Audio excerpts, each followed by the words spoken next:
Good morning, students. Today I will start the seventh chapter of geography, which is human environment, settlement, transport and communication.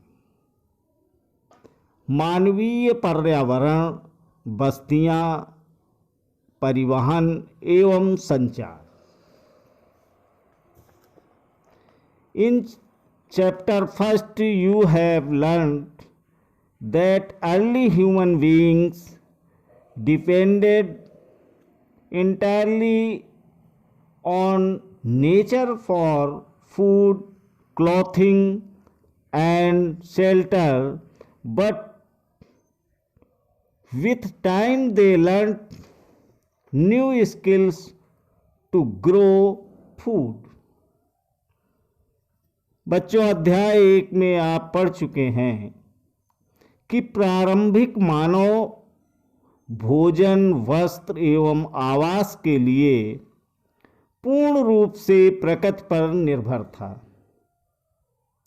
लेकिन समय के साथ उसने नए कौशल विकसित करके खाद्य पदार्थों को बनाना, build homes and develop better means of transport and communication. घर बनाने, यातायात एवं संचार के बेहतर साधनों का विकास किया. In this way they modified the environment where they lived. और इस प्रकार उसने अपने आवास के वातावरण को अपने अनुकूल बनाया. सेटलमेंट्स यानी बस्तियां.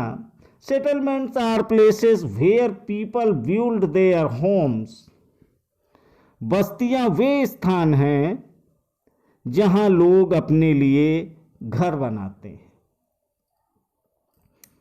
Early human beings lived on trees and in caves. प्रारंभिक मनुष्य वृक्षों एवं गुफाओं में निवास करते थे. When they started to grow crops, it became necessary to have a permanent home. जब उन्होंने फसलें उगाना आरंभ किया तो उनके लिए एक जगह स्थायी घर बनाना आवश्यक हो गया. The settlements grew near the river valley as water was.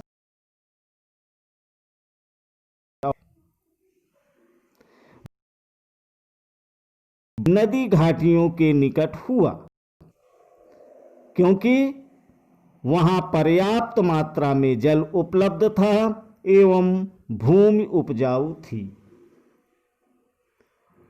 With the development of trade, commerce and manufacturing, human settlements become larger. व्यापार, वाणिज्य एवं विनिर्माण के विकास के साथ ही मानव बस्तियां बड़ी होती गईं. Settlement flourished and civilizations developed near river valleys. नदी घाटी के निकट बस्ती पनपने लगी एवं सभ्यता का विकास हुआ. Do you recall the names of civilization that grew along the bank of rivers Indus,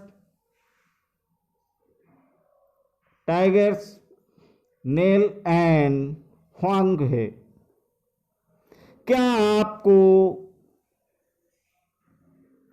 Sindhu, tigris, नील एवं ह्वांग ही नदियों के किनारे विकसित हुई सभ्यताओं के नाम याद हैं? सेटलमेंट्स कैन बी परमानेंट और टेम्परेरी. बस्तियां स्थायी या अस्थायी हो सकती है। Settlements which are occupied for a short time are called temporary settlements।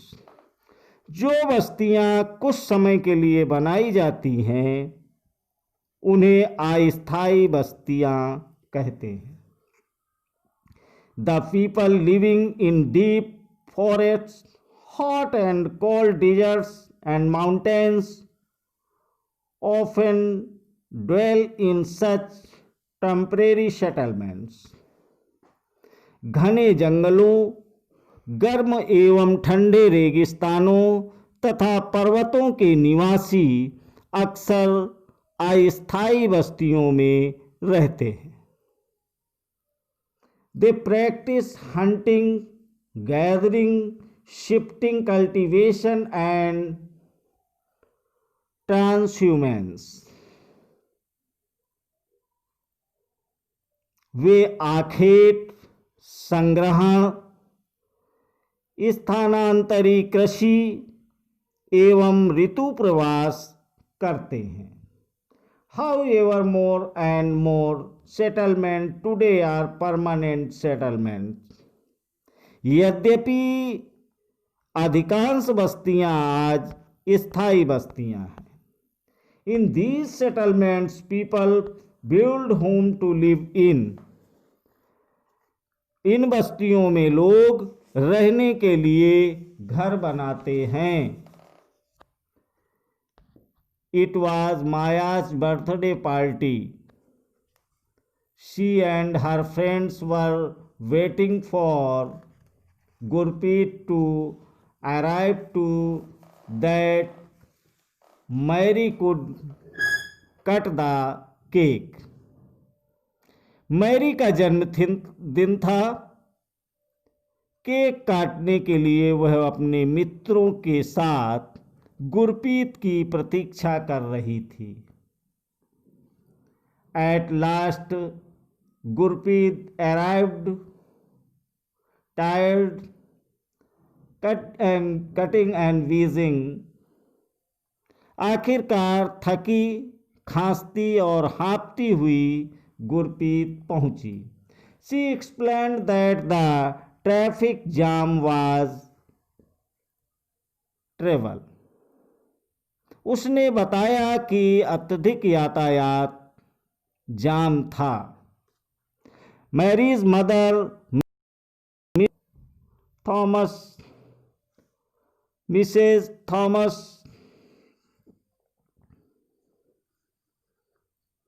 PAT Gurpreet's back end side.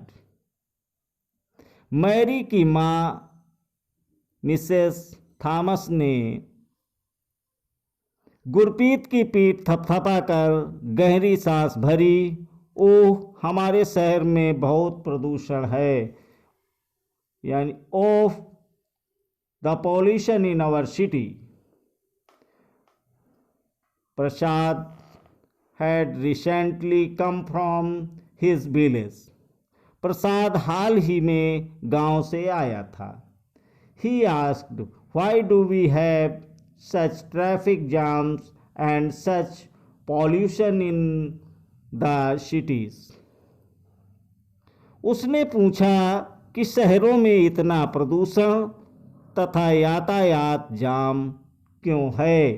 The number of vehicles is increasing day by day due to the growing population in the cities। शहरों में बढ़ती आबादी के कारण दिन प्रतिदिन वाहनों की संख्या बढ़ती जा रही है। Mary's father mister Thomas replied, Mary asked, then why are people coming to the cities। Mary के पिता मिस्टर थॉमस ने कहा। मैरी ने पूछा, तब लोग शहर क्यों आते हैं। Her mother replied, they come looking for jobs, better education and medical facilities.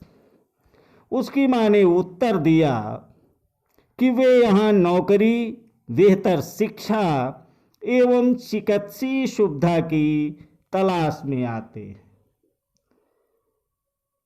Mary further inquired, if so many people keep coming to cities, where will all the people live? Mary ने फिर पूछा, यदि इतनी अधिक संख्या में लोग शहर में आते रहेंगे तो ये सारे लोग कहाँ रहेंगे? Mister Thomas said, that is why you see so many slums and squatter settlements where people stay in congested and unhygienic conditions. Mister Thomas ने कहा कि यही कारण है कि अधिक संख्या में गंदी बस्तियां एवं अवैध कब्जे वाली बस्तियां दिखाई देती हैं। Shortage of power and water supply are common problems in the cities. और जहां लोग भीड़ भाड़ एवं अस्वास्थ्यकारी परिस्थितियों में रहते हैं, शहरों में जल एवं विद्युत की कमी एक सामान्य समस्या है। Prasad said, oh, villages will not have big cinema halls. Prasad ने कहा कि हमारे गांव में बड़े सिनेमा घर, well equipped school and good hospitals, but we have lot of open spaces and fresh air to breathe in. अच्छी सुविधाओं वाले स्कूल एवं अच्छे अस्पताल नहीं हैं, लेकिन हमारे यहाँ बहुत सारी खुली भूमि एवं सांस लेने के लिए ताज़ी हवा मिलती है। When my grandfather was sick, we had to rush him to the city hospital. जब मेरे दादाजी बीमार थे तो उनको शहर के अस्पताल में लाना पड़ा था। From the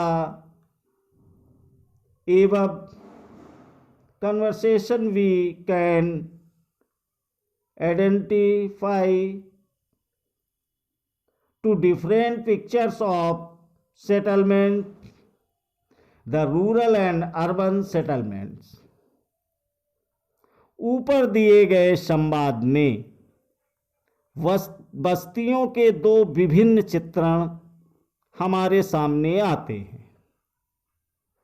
ग्रामीण एवं शहरी बस्तियां। The villages are rural settlement where people are engaged in activities like agriculture, fishing, forestry, crafts works and trading etc. गांव ग्रामीण बस्ती होती है जहां लोग कृषि, मत्स्य पालन, वानिकी, दस्तकारी एवं पशुपालन संबंधी कार्य करते हैं। Rural settlement can be compact और scattered. A compact settlement is a closely built area of dwellings wherever the flat land is available. In a scattered settlement, dwellings are spaces over an extensive area.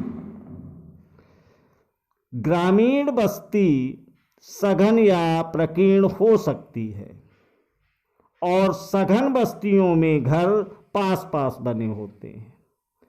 प्रकीर्ण बस्तियों में लोगों के घर दूर दूर व्यापक क्षेत्रों में फैले होते हैं।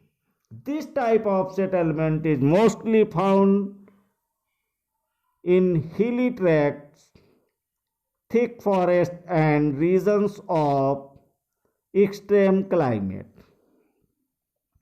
इस प्रकार की बस्तियां मुख्यतः पहाड़ी क्षेत्रों, घने जंगल एवं अति विषम जलवायु वाले क्षेत्रों में पाई जाती है. In rural areas, people built houses to shield their environment. ग्रामीण क्षेत्रों में लोग अपने पर्यावरण के अनुकूल घर बनाते हैं. In regions of heavy rainfall, there have slanting roofs, places where water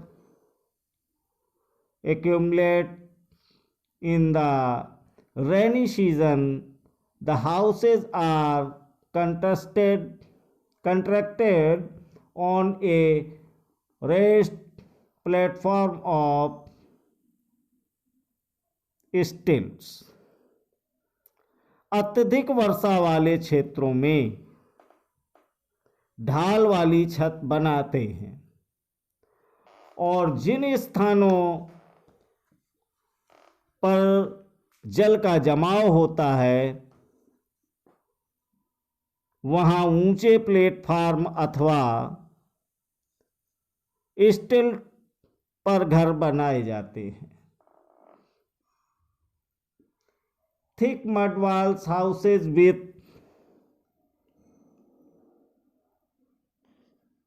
that roofs are very common in areas of hot climate. Local materials like stones, mud, clay, straw, etc. are used to construct houses. गर्म जलवायु वाले क्षेत्रों में मिट्टी की मोटी दीवार वाले घर बनाए जाते हैं और उनकी छतें फूस की बनी होती है. स्थानीय सामग्री जैसे पत्थर, पंख, चिकनी मिट्टी, तृण आदि का उपयोग घर बनाने में किया जाता है. The towns are small and the cities are larger urban settlements. नगरीय बस्तियों में नगर छोटी एवं शहर उनसे बड़ी बस्तियां होती हैं. In urban areas, the people are engaged in manufacturing, trading and services. Name some of the villages, towns and cities of your state.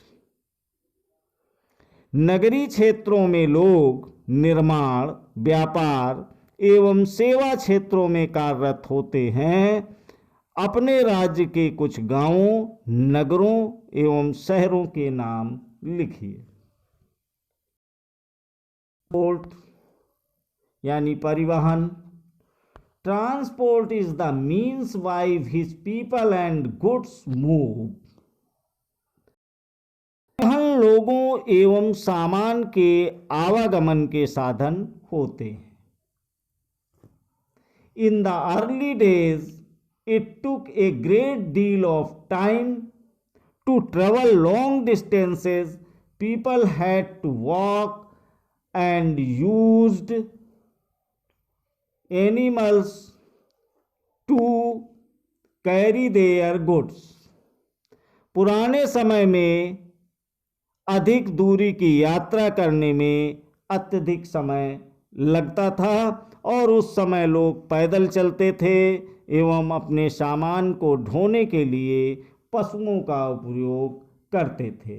Invention of the wheel made transport easier. With the passage of time, different means of transport developed, but even today people use animal for transport. पहिए की खोज से परिवहन आसान हो गया. समय के साथ परिवहन के विभिन्न साधनों का विकास होता गया, लेकिन आज भी लोग परिवहन के लिए पशुओं का प्रयोग या उपयोग करते हैं। Thank you.